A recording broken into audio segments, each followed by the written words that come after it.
So Dickinson and Slavery is looking at our college's connections to slavery from the founding era to the Civil War era to the post-Civil War era. So among our founders at Dickinson, we had a lot of slave owners. About 60% of the founding board in 1783 owned slaves. And then after the Civil War, we have a very different legacy where a lot of former slaves end up working at Dickinson. A number of schools across the country have been looking at their ties to slavery. It's something that has become a priority for many colleges and universities. And when I was teaching a class on slavery 2 years ago, I wanted to focus on Dickinson's ties to slavery, and I learned so much that it became the genesis for this exhibit. Yeah, I've learned that a lot of free black men actually worked here at Dickinson as janitors and security officers. And they were not only free blacks, but they also were ex-slaves or former slaves, and after they obtained their freedom, they came here to work.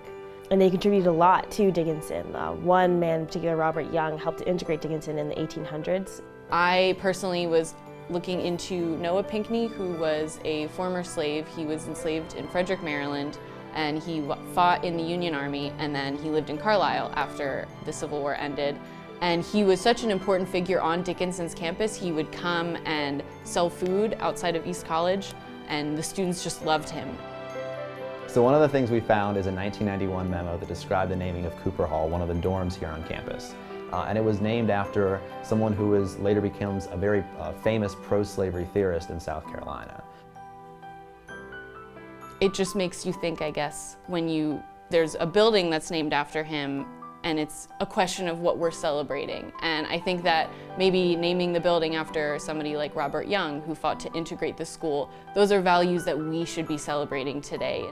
Something we're really focusing on is hopefully putting some form of plaque to commemorate individuals, and I think that makes a substantial difference. I think especially for marginalized communities and minority communities at Dickinson, to see that there's a space to remember them, I think is really beneficial and worthwhile.